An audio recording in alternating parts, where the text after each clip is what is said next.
Rep Your City Radio, ladies and gentlemen. I am in a room full of entrepreneurs right now. This is a meeting of the bosses, that's what I call it. Some of Grand Rapids' hardest entrepreneurs that's in the game that's traveled and also been on some of the same benches as business adventures. So you got to give props to these two guys, definitely. We're here for Mr. Moe McCoy, the filmmaker, tonight. There's a lot of people want to know what you got going on, man. It's definitely a blessing to have him in the building, ladies and gentlemen. His record speak for itself. He got his hands in everything. I call him Mr. Go Gadget. What's up, Mo, man? What's up to the world? What's up, Rep Your City Radio, man. Filmmaker Moe McCoy. I'm in the building. I'm live in Grand Rapids, Michigan. Brought my boy King Zuse. My nigga Cardi Cal in the building. Always come with celebrity guests, you feel me? And that's support. That's support, man. That's support. That's definitely for sure, man. Yo, we're a little late. I've been behind a little bit. It's been a second since we hosted the show. I had a lot going on. I'm not gonna lie to you guys. Life is life, you know what I mean? So, but basically, the show is always popping from 9 to midnight every night, 7 days a week. So please believe that your music is getting spent on this channel.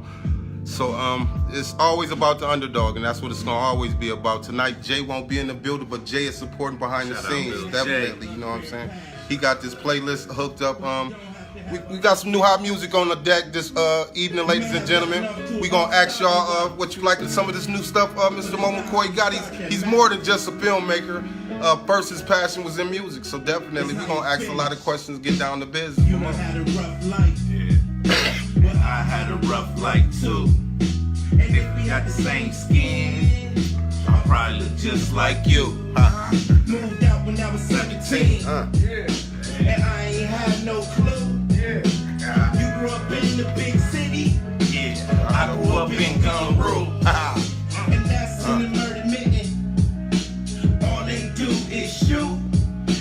There could be 3 feet of snow on the ground and they rob you for your booze. Police can lock you down. And they don't need no Rep Your City Radio, ladies and gentlemen. Shouts out to y'all out there. Nice, so now it's cameras at Chicken Cool. So we say, shout out Ashley Rose on the hook.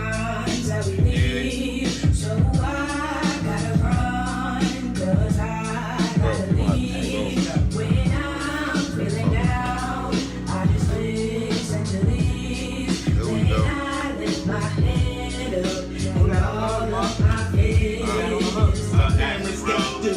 Ashley Rose, that's Ashley Rose. How long you been working with her? I was working with her for about a year and a half. You know what I'm saying? She's doing her thing now. I was in the Perfect Romance movie as well. Definitely. So she's one of your stars, huh? Yes, sir. So how'd you bump into her? What made you pick her up for the movie? I seen her. I was doing the show. We was in like Kalamazoo. Okay.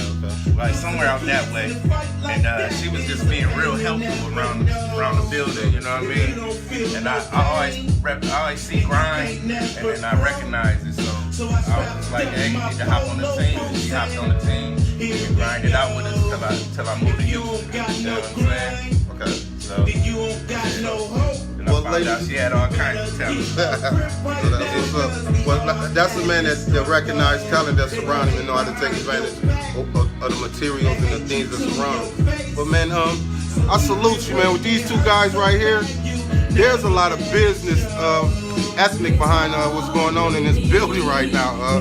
I salute you guys. That new movie, Perfect Romance 2, coming out. We're doing part 2 to the Perfect Romance. We're gonna shoot it in Grand Rapids.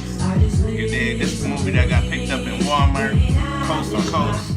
It's been on Amazon, Netflix, Hulu, Barnes & Noble, every single platform you can think of it's been on. Go get the movie, man. You can copy it right now. But we're doing part 2 to this, and it's starring me, Moe McCoy. It's starring King Zuse, brought in here, Terrence Banks, and I got some surprise people I'm not gonna announce, but we're gonna do a big casting call in September. You know what I mean? And get the whole city out this time, because they ain't show up for this one. Okay. Yeah, Yes, y'all heard it. Let me ask you this: how many copies did you sell of that one so far? The Perfect Romance. Yeah, how's it doing on the charts? It's doing pretty good. The first quarter it did 66,000. We in the 6,000. You know what I'm saying? We spent about a good 500 making this. You know what I'm saying? Okay. You know, low cost product and high output. You feel me? High output. Yeah. So you did see some revenue off that. Right? Yes. We got. First thing you gotta do is recoup what they spent. Okay. They spent 70. We did 66. Second quarter, we gonna cover that. That's coming up in the next, I think, month. The second quarter ends, we'll get the results of that, and then check coming. Check. coming. Shouts out to y'all, man. I see you out there, on the Marcus, first man. try, you know what I'm saying? Definitely. What's up, Gwen? I hear you, Mo. Yes, sir.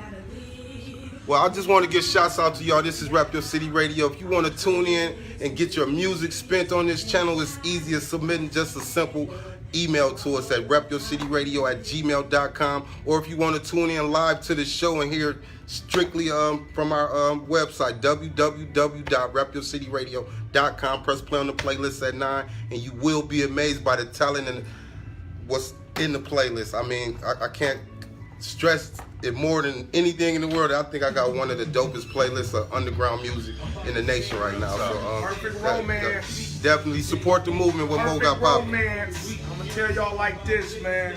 We looking for everybody. We need the whole city to come out.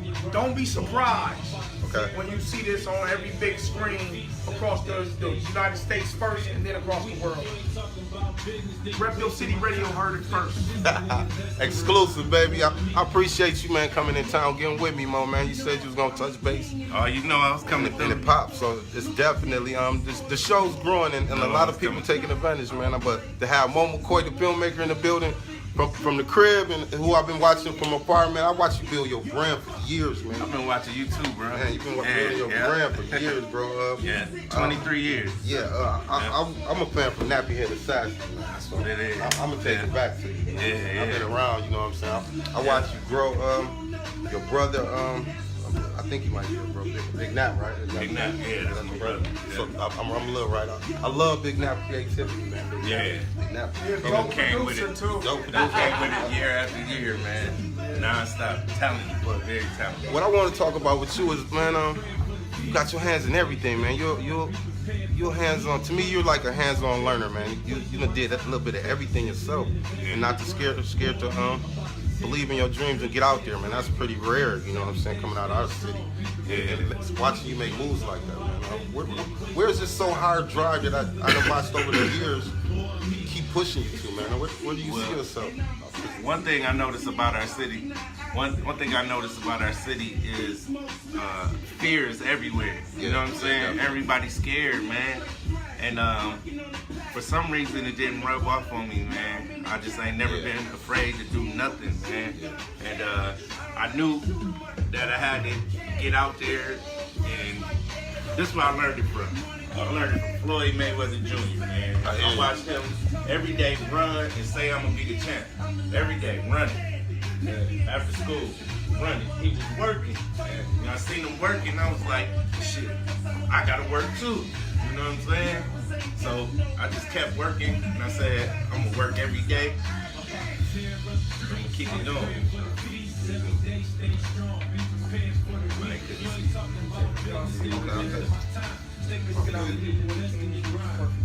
Your grind is like nobody else I've seen in this city. But I mean, like you said, you've been grinding 23 years. That's a long time. Most people give up on the dream in a couple of months. You can't give up. You can't put a time cap on your dream. You know what I'm saying? You gotta work it until it works. That's my main thing. You gotta work it until it works. You think Celebration Cinema was built overnight? It was an ideal first, and then they had to get funding, they had to plan it, they had to figure out how to get all these Hollywood movies. You know what I mean? It wasn't easy. It's not gonna be easy, it's gonna be hard, but if it's supposed to be hard, you know what I mean? Because if it was easy, everybody would do it. You know what I mean? So you just can't quit, and I just ain't never had it in my blood to quit, even when I was on my knees crying, like, why? You know what I'm saying? But I never thought I'ma quit though. You know what I'm saying? I'm like, why is this happening to me? I don't deserve this. Crying, bruh. Like on the ground in Houston, like what am I doing? Am I doing it wrong? You know what I'm saying? But I just said, you know what? I can't quit. I'm gonna just get up and do it again. Stay strong at all times. That's what this brother told me. He said, stay strong at all times. So that's rung in my head. To me, I never seen that weakness in you. So that's very something that I can't calculate that I haven't seen from you. But to hear your story is real because your passion and drive rubs off on more people than what you think. You know what I'm saying? A lot of people look for you for help. You know what I'm saying? Even though they may not know that if you're not investing in yourself, how can I help you? You know what I'm saying? But people look up to you, man, on what you do, man. And thinking or not, I gotta correct you. When he put that weight on your shoulders, you got back up and you said you still didn't give up. That made me feel good to hear that from you. Because I mean, I've been chasing my shit for a minute too, but never really did what I wanted with myself yet. But to hear you say never give up, that's real special, bro. Real talk, man. And it's 23 years true. of growth, you know what I mean? Yeah, you gotta basically, you can't be afraid to fail. You're gonna fail. I had shows that did good. I had shows that did bad. I had deals that went good. I had deals that went bad. I had people calling me a scammer. Man, come on, bro. I do everything out of pure heart. Just, I want to help people. I want to see them make it. You know what I'm saying? And then to hear those type of things, you gotta become tough. That's what it is. You gotta become tough. Because people gonna say shit. They gonna talk shit. They know how to do what you supposed to be doing. Yeah, right. Can't nobody do me. You know what I'm saying? I do me. And then you telling me I'm doing it wrong? How can you tell somebody you're doing you wrong? So you win some, you lose some, but as long as you grind it every day and try to get it and build good relationships, you're going to win, bruh. You're going to win. You know what I'm saying? What's the best advice you could give somebody out there right now? Any game or whatever they chase, no matter if it's music, you want to have the best ball player or whatever, you know what I'm saying? This is my advice, man. If you got a dream, go after it. If you got a dream, fuck a job. Go after it. Your job, I see people work all their life and don't have $1 to spend, and they ain't even going 1 inch towards their dream. So if you can go for your dream, you gonna have some broke days. It's gonna be hard. It's gonna be hard. But what's harder than going to work for 40 hours and not getting a motherfucking check? That's hard for me. I would blow some shit up. You know what I'm saying? But I can't. I can only be mad at myself if I don't make enough. You know what I'm saying? Because I'm doing what I love to do. You know what I mean? And it don't feel so bad if you did a show. Okay, you lost on that show, but 100 people was there. You can't discount that there was 100 new people there checking you out. You know what I'm saying? If 100 people was in this room right now, we wouldn't have no breathing room. You know what I'm saying? If 10 people watching you online, that's 10 new fans. It's every day. If you get 1 new fan, if you get 1 new supporter. Because when we first started this show, I barely had a few viewers out there. But I mean, compared to some of the views I get now, I mean, I know what you're talking about. Yeah, absolutely. People wasn't watching this for a minute, you know, but the show that came a long way. To listening to that, I know it makes sense to me. You know? Yeah. So that was a good key point. Yeah. All right. When you was with Nappy Head Assassin, how many albums did y'all have? That's funny. We only had 1 album. 1 album. 1 album. It seemed like y'all had more than that, man. That movement was big, bro. We was deep. I mean, I liked the logo and everything. Yeah. The way y'all shit was raw, dog. I was feeling y'all. We was just some young kids wanting to rap, man. We just was young wanting to rap. But y'all style was different. Yeah, and then we knew we ended up getting a small record deal with KJ Records, and I took an internship there because I wanted to know what's going on. I'm really ambitious, so they ended up giving me an office up in that thing. Okay.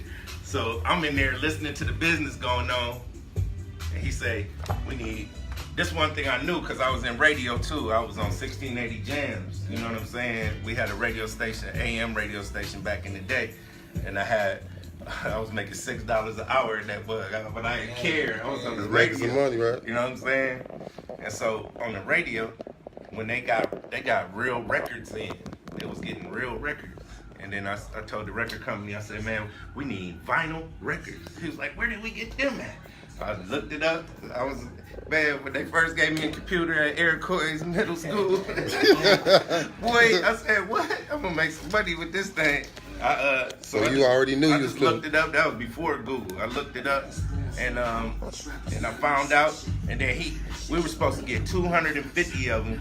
He got 200 of them, so we was 50 stations short. We sent them out I was the one who put the posters on and sent it out. My whole team, they wasn't grinding like me. I was in that mud, you know what I'm saying? So I sent out all the records, and we charted, and we got in a magazine it was a radio magazine called Gavin Magazine. We was right next to Jay-Z. I said, we doing something right. We doing something right. Jay-Z wasn't in a magazine? Yet. He wasn't that big yet. It was called Gavin Magazine. So it was a radio magazine back then.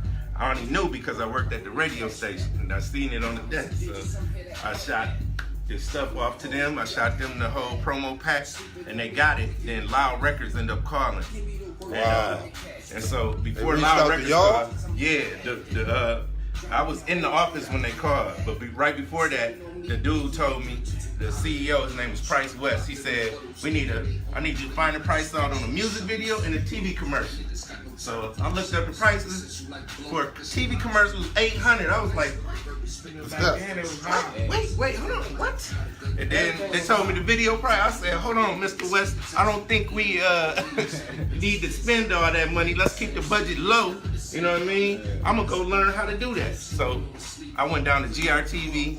They said, this is how you turn it on, and then how you open the editing program, and let me at it. You know what I mean? Been off and running ever since, huh? I figured it out, and so I made us a music video, a TV commercial. We put it on TV, and then Loud Records called us, and I was on the three-way with him. And he was like, yeah, it's Loud Records on the phone. I'm like, yes, what they talking about? They offered him $100,000 for the nappy-head assassins, bruh. So that's how much our first contract was? That would have been our second contract. He turned it down. I said, hey man, I'm looking at your budget right now. You have spent like $5,500, bro. I think this is a come up for you. You know what I mean? Yeah. I think you should let us go to Loud Records, man. He was like, oh no.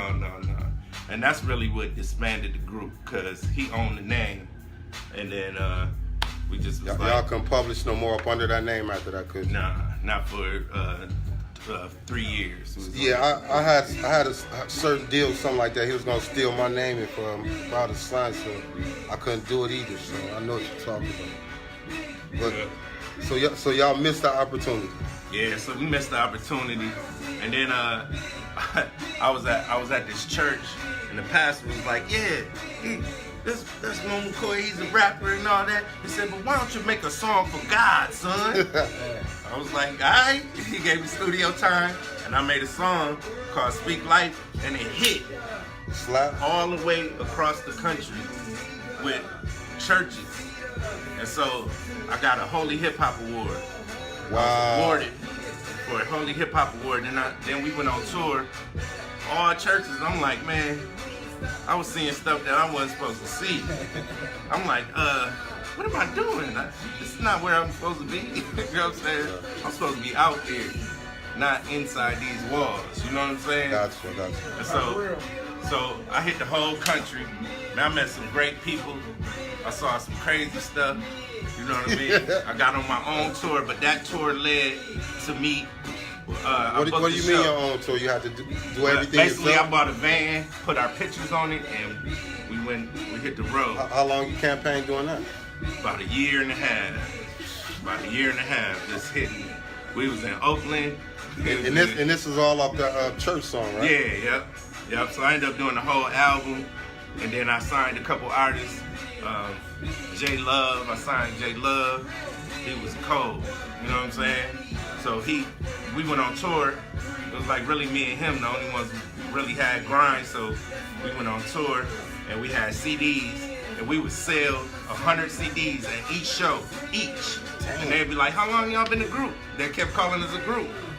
I was like, maybe we should be a group. You know what I'm saying? Like, cause we selling a lot of records. We sold 30,000 units in California.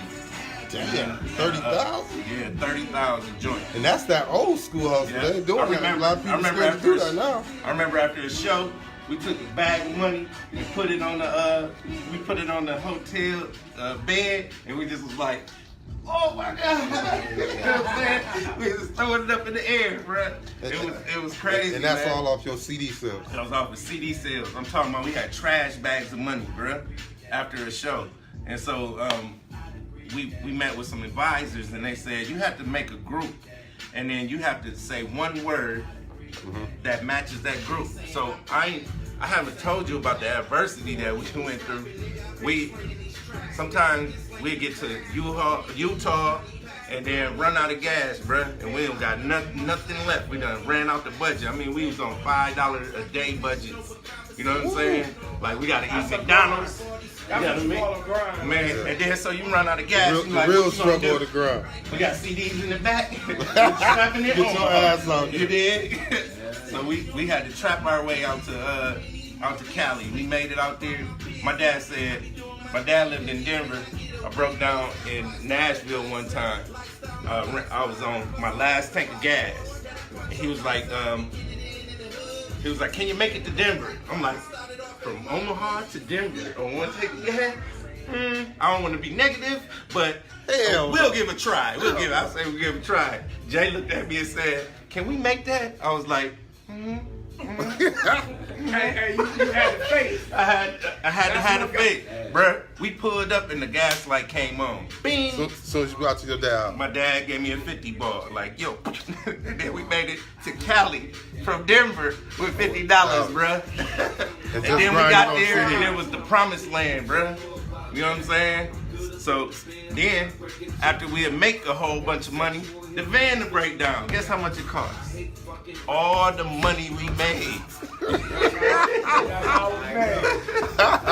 I'm saying? Oh shit! So we hustled all that time, man. So it just was a grind every single day, man. And we did churches, and it was so treacherous with them churches, man.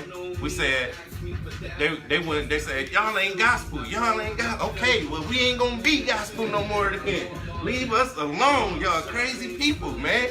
And, so we said we're gonna do clean music, and then we came up with the name Fireproof, and then that's when we came back to Michigan. We ended up doing the Freak Show intro, which played for 10 years. Yeah. That was dope. That was dope. Yep, and then we won 13 hip hop awards for the. We had to do 2 albums and a soundtrack to the first movie. We shot a movie too. What was the name of that first movie? The first movie was called Tomorrow's Never Promised. It played at Studio 28. The funny thing about that movie too, it came out the same day as I Am Legend. And people was telling me, Mo, you can't compete with Will Smith. I said, I'm not competing with Will Smith. I'm just selling out this theater, this one. You know what I'm saying? I only got 800 seats. You know what I'm saying? He got the rest of the world. That's all I need is these 800 seats, man. And I got to shout out Grand Rapids, Michigan, because they all came out, bruh. We sold out at Studio 28, the red carpet, man. I was just fresh off a divorce. My mind was messed up. You know what I'm saying? And I seen the red carpet and everybody taking pictures, and I was like, oh my God, this is crazy. I did it. You know what I'm saying? So we went in, we watched the movie, people clapped afterwards. I said, this is something I want to do. But then we got signed with T-Johnny, a touring company. So they wanted us to rap before their game show. Damn. So we got a lot of stuff popping. Oh yeah, it's been a long road. I want to hear this adventure, man. Yeah, this is real. So T-Johnny, they was cool, man. They pay us to perform before the show.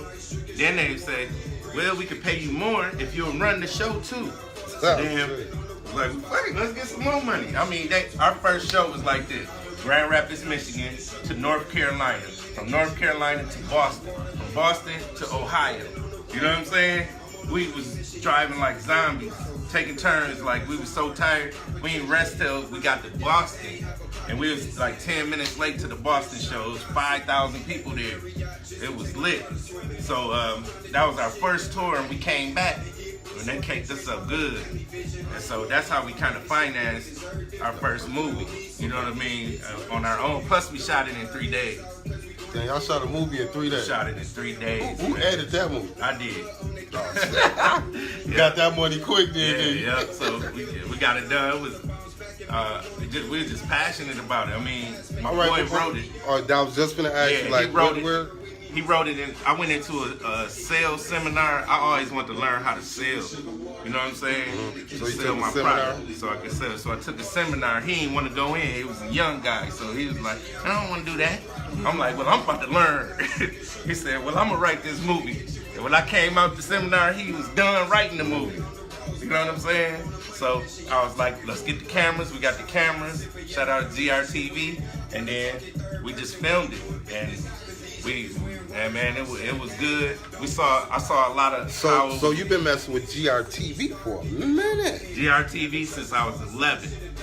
Oh, so you had a relationship with GRTV since 11? And then I found out about WKTV because I got in trouble at GRTV for somebody cussing on my show. They killed you for that? Yeah, they said we got to suspend you, and I was like, oh, I can't stop. I need to work every day. Yeah. So they told me about WKTV. I went out there and been building that relationship for over 15 years now.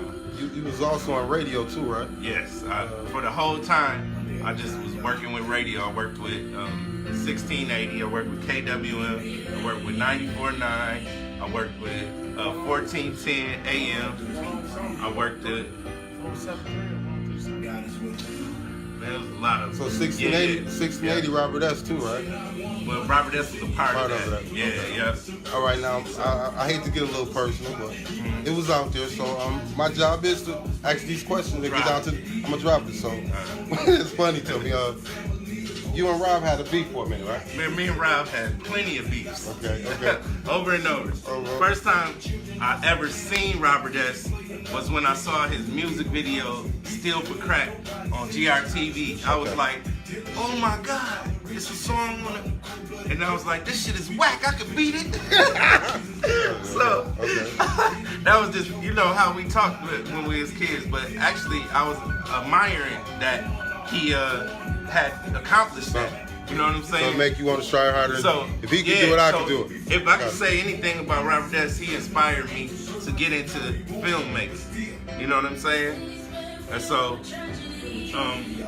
man, he's a special guy, bro. We've been back and forth. I don't have nothing bad to say about him. We just had some beef back and forth. You know, brothers fight all the time. Okay.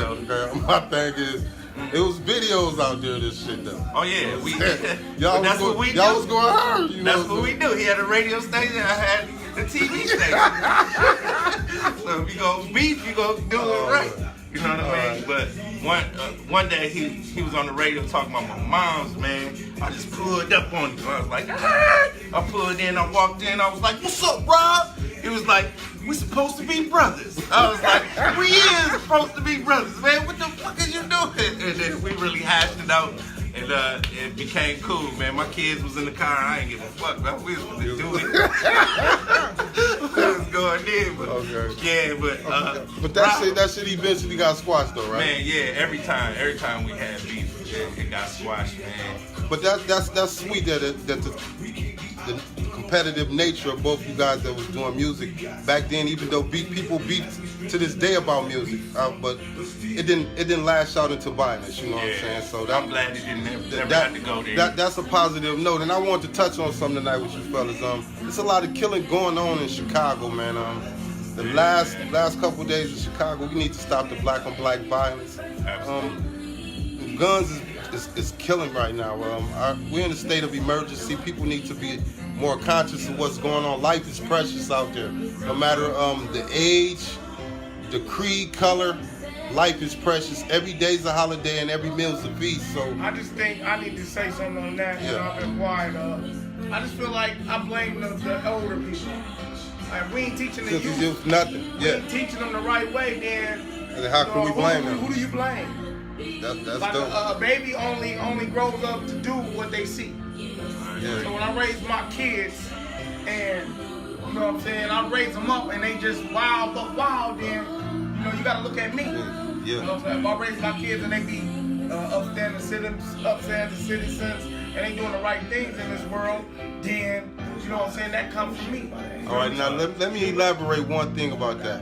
You can teach a kid everything in the world and instill whatever you want in a kid, but you can still be let down because there's expectations of you putting someone on a person that may go left on you. So Yeah, that's real too. But then it also goes. I'm saying is what I'm trying to say is, even though you did your job, that don't mean a kid is not gonna do nothing behind your back that they would do in your face. You feel me? Well, that still goes back to the relationship you got with your kids. But you know what I'm saying? Because my kids is, I'll tell them, look, don't lie to me, I won't punish you. If you lie to me, I'm gonna punish you in the worst way.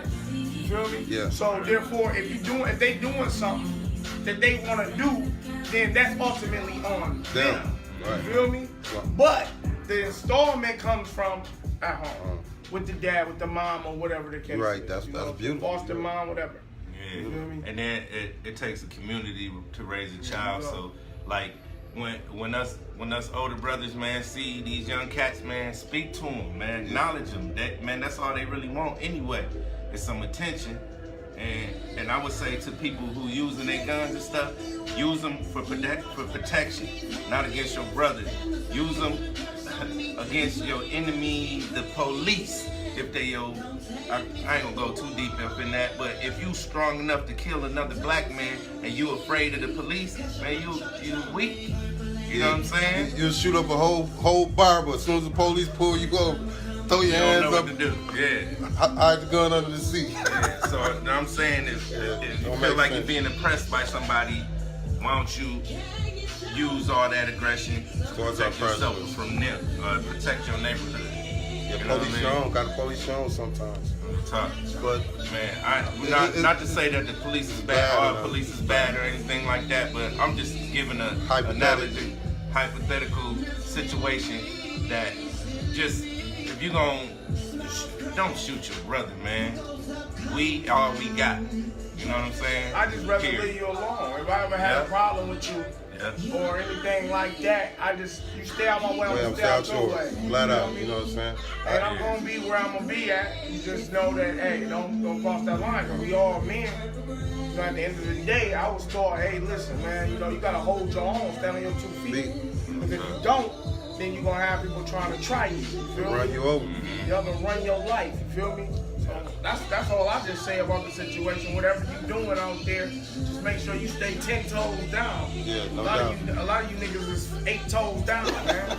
You know what I'm saying? Tippy toe and shit. Shit. Hey, but let's get back to this, Mo.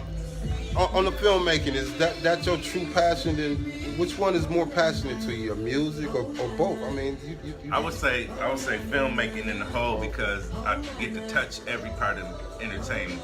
I get to touch the music. You go? I get to touch the music. I get to touch, acting.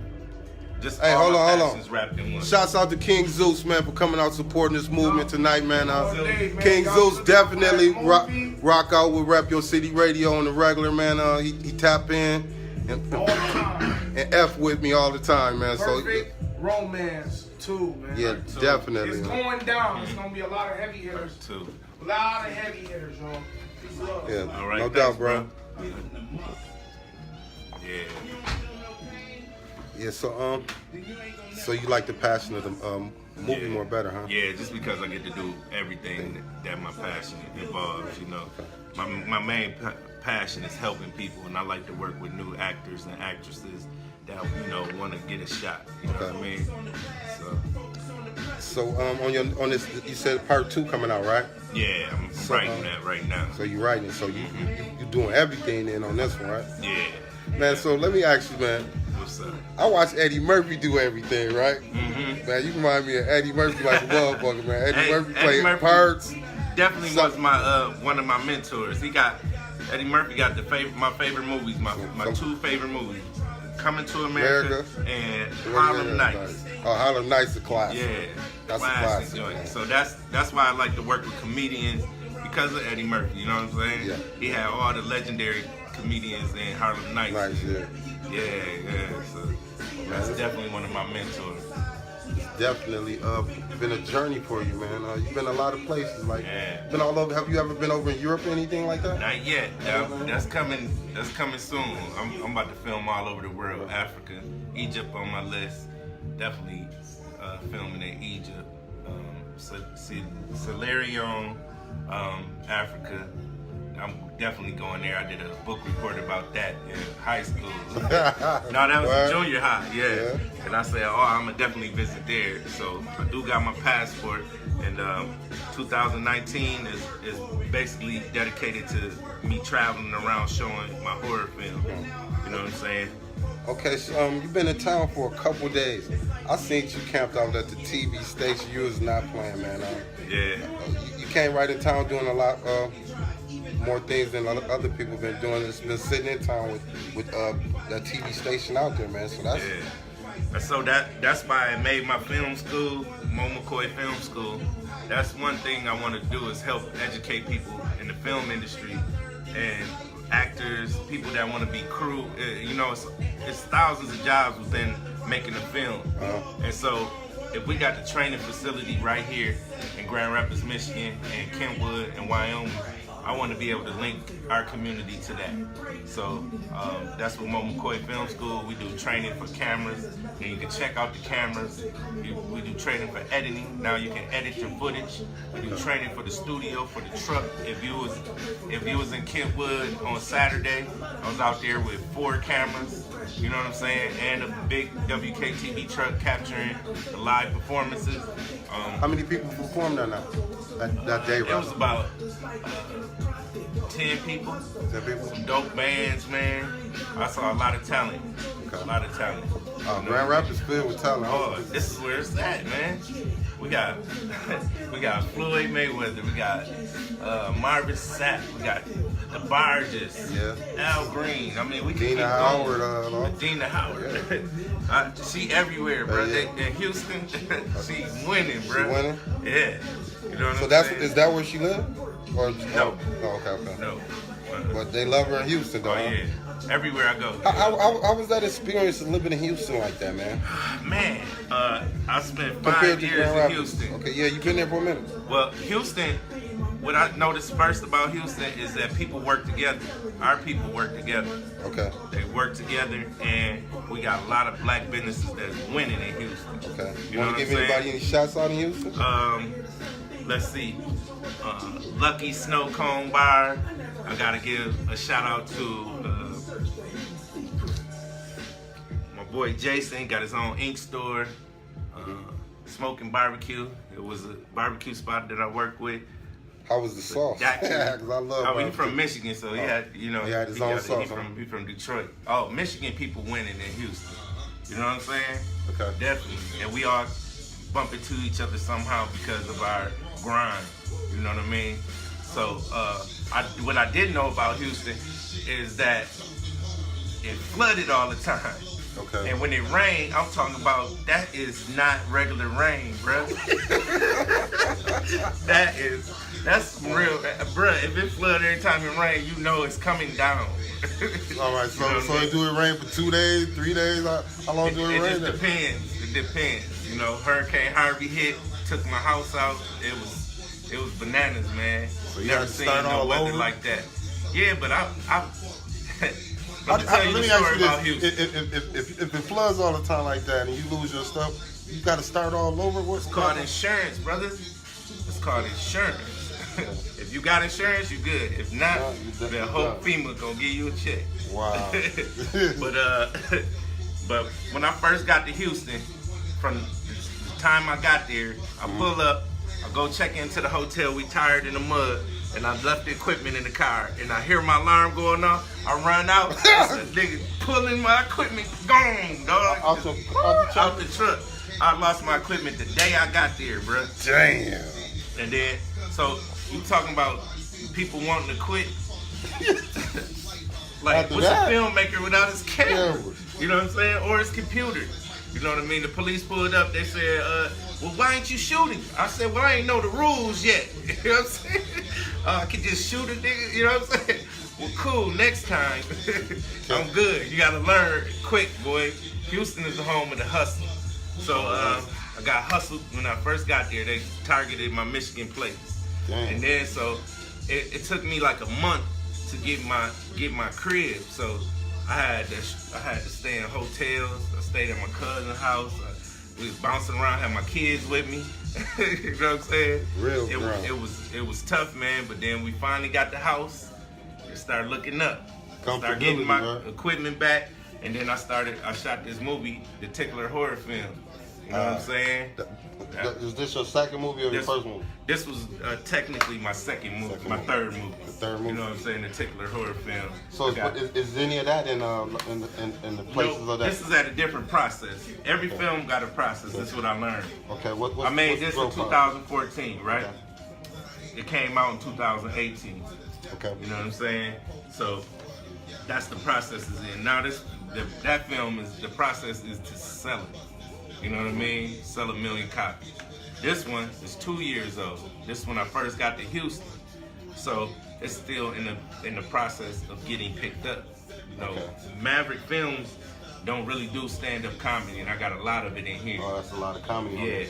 Yeah, a lot of stand-up comedy with comedians from Houston. It's real funny. It's more funny than scary. When I was shooting this movie, I had my son draw the picture of the Tickler. I said, can you draw? I got this clown in my mind that tickle people. My son Jalen McCoy draw it exactly what was in my brain. Oh, wow. You know what I'm saying? And then when I had the casting call, the nigga that walked in and played this part looked like the Tickler. I said, you don't get everything you want, but you definitely get everything you need. You know what I'm saying? Well, God works in mysterious ways. Yeah, so you work with what you got. I said work with what you have, and don't worry about what you don't have. If you got a little something to work with that. Okay. You know what I'm saying? And so that's what I did to create this film. And then in the process, when I got done, when I was almost done editing this, my house burned down. Bro. Wow. That was. Did you have insurance? No, I didn't have insurance. Oh man! So, shout out to my boy Lil Daryl, helped me out. It was a lot of people that chipped in, helped me out. They Red Cross had to shot them out. I didn't know what the steps is when your house burned down. You come home and there's nothing. You know what I'm saying? And you live in Houston, Texas, you don't know nobody. So I'm like, thank goodness my kids was gone. It was Thanksgiving. You know what I'm saying? How did it start? It was electrical fire. That's what we found out. So, and then, man, I came home and I said, my house looked different. You know what I'm saying?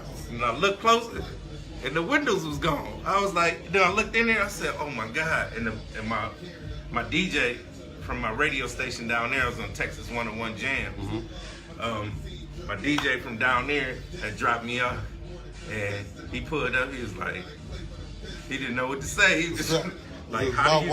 My mouth open right now. Like, damn. I was like, okay. So first thing I thought, maybe I'll call the fire department, or let me ask one of my neighbors, what happened? They was like, we came out, your house was burning. They came, they put it out. And I said, so what I'm supposed to do? They ain't offered me a glass of water or nothing. Get your ass out of here. I was like, they burn it down? Shit, what the fuck? You know what I'm saying? So I went to the actual fire department, and they told me what happened, what time it happened, and then I had a couple dollars on me, and so I just went and got a hotel, and I locked myself in the hotel, and I started listening to motivational stuff. I listened to Sylvester Stallone. That's one of my favorite actors too. Yeah, who wrote Rocky, and he was saying that he locked himself in the room and closed the windows and just got to writing. So I had the PC that I had with me. I'm really a Macintosh, you know, and I work with a Mac. I like real efficiently. Easier to work. But I had the PC, and I just started, got my script writing program out, and I just started working on The Bad Boxes, my movie that I wanted to pitch to Hollywood. It's called Bad Boxes? Yeah, it's a boxing comedy. Oh, boxing. Boxing. Bad boxing. That's what this is right here. Oh yeah, 12 rounds. That's hot. We could use that. See, I still got that. I still got that movie. I got a concept of it on my YouTube. You can look at what we did. I brought some Houston people up to Michigan where we filmed at the Golden Gloves Championship. And people thought when we shot the scene in between, people thought that it was real. They started cheering. Yeah. So yeah, it was pretty cool. I shot that promo in like 6 days. Shot the promo, but I shot enough to shoot the whole movie. But I had a producer on there, Preston Sane, right here from Grand Rapids. My boy GC, 24 Karat. He encouraged me to pitch this one to Hollywood. We pitched it to Amazon. They didn't like it, but we still working on pitching that. And now that I've made the connections that I had, I'm working on Martin Lawrence to play the main role. Wow, you might be snatching Martin Lawrence up in the movie. Yeah. So wow. And then since then I've been working with AJ Johnson, Heavy, and Peanut, and that's his brother. And these guys is real. Peanut is a great director, a comedian, and he was able to get my vision out of my head and just really focus on that, and I think that's from all his training in Hollywood, because him and his brother been in all kinds of movies. You know what I'm saying? Yeah. And so it was cool. I had AJ Johnson and Peanut both in the Bad Boxer trailer. You know what I'm saying? Basically, this is the Moe McCoy day, ladies and gentlemen. The filmmakers in the building. We asking questions. I done heard some of the wildest journeys and some of the hardest places he's ever been, and this man's still never giving up on his dream, and he's constantly working. So after my house burned down, I ended up having to stay in the hotel for about a month, and then I ended up getting a 3-bedroom apartment. It was me, my girl, Brandon Krayshawn, and all my kids and all her kids, all in the 3-bedroom apartment. That was in the middle of the hood. The apartment was nice, but the problem was the trash was right by our garage, and it stank, and we had raccoons everywhere, and it just was like I was lucky enough to get Section 8, and so I was like, cool, because that's what I ended up getting out of the fire. You know what I'm saying? Section 8, but the only thing is, they would make you come down and do an interview. It's called a zero income interview. And I'm big on words and things you say. So the lady's telling me, you gotta come in and prove that you don't got no income. I was like, do I really want to do that again? You know what I'm saying? Like, do I want to say I don't got no income? You know what I'm saying? I don't think I want to speak that in my life, you know what I mean? Right. I don't want to be without income. I say I'd rather struggle to pay the rent, you know what I mean? So I had made a decision. I said, you know what, I'm going to get off Section. My girl at the time, she was like, is you crazy? You got all these kids. What's wrong with you? You know, it's always going to be a voice of opposition when you get ready to go forth, you know what I'm saying, as a king, trying to just say, you know, this is what I'm gonna do. And so, what's up, Lil J? So what up, boy? Yeah, so I was on my way to a show. We had a show for the Super Bowl, and we was arguing all the way there. I mean, the energy was fucked up all the way to the show. She's like, you stupid, you lose it. I'm like, man, fuck Section 8. I'm gonna get the biggest house I ever had, period. That's what I'm gonna do. And she was arguing with me. I said, you know what? Fuck what you talking about. I don't give a fuck what you saying over there. I'm not getting on Section 8 no more. I do not make money. My name is Moe McCoy. You know what I'm saying? So Banks was popping. Moe. What's up? So listen, y'all don't know me and Moe go back way real back. For real, right? I want to bring something up, and I want you to talk about this. All right, I'm with it. Let's talk about Jerry Springer. All right, Jerry Springer was like 2010, 2010. I was on a tour. Oh, I seen you had on got that it- show. Yeah. I'm gonna keep it 100. I had really got into pimping. You know what I'm saying? When I went to Hawaii, when I came back, I brought the Hawaii girls with me, and they cleaned all the bread out of Michigan. And so they wanted to leave. Yeah. So they left, and then I had a couple more girls come with me, and we went on tour. And so we had to leave Michigan to make money. And so You hear this nigga? He called it going on I tour. called it going on tour. It was tour. I was promoting my music. They was touring a lot of shit. So So basically, they was doing more than massages, so nigga. you post when you do that, you post the girls on Backpage and all that. And so Jerry Springer called the ad on Backpage. Gotta tell you. Freaky motherfucker. Real talk. Oh, nasty ass. So they told her, would you want to be on Jerry Springer? She like, you want to go on Jerry Springer? I'm like, hell yeah, give me the phone. Let's go. I've been waiting for about 15 minutes of fame. So I talked to them that basically, since they won't have me back on, I'm gonna drop it on y'all. They won't have you back on. Since they don't want to bring me back on, Jerry Springer, I gave him the story of my baby mama and my ex-girl or whatever. And I kept it 100, but they wanted to change the story to make it look like I was the bad guy. More theatrical. Make the race right. So basically, when you get there, they're gonna hand you a script, and then they're gonna give you things. So you acting. Ain't nothing real about Jerry Springer. Right. So I got out there. I got the script. Look, JD was on that motherfucker too. Hey, so yeah, I was able to get other people on there. You know what I'm saying? Listen, man. Hey, Tito, the director called me. The director called my ass. Shit, I probably gave him your number. I almost went too. Shit, I was like, hook my wife up. We're gonna fly out. Hey, do it, bro. It's an experience that The director That's called one me. of the weekend of your time. You know what I loved about it? They flew us out. When I got to the airport, they had my name on the joint. We limoed to Connecticut. We got there. We had all got our own hotel room. Order whatever you want. You know what I'm saying? Live it up for the night. Then go into the studio the next day and put your work in. Then they limo you back, and then you fly out. And then they give you a little donation. Yeah, little donation. Yeah. You know what I'm saying? So Ain't no wrong with that. So listen, let's talk about what happened when you went out of town. with the first time, second time, what time? The time when I had to call the motherfuckers to see how much your bond was. Me and JD was together. Okay. Yeah. So so basically, this is a good one. We did a big concert.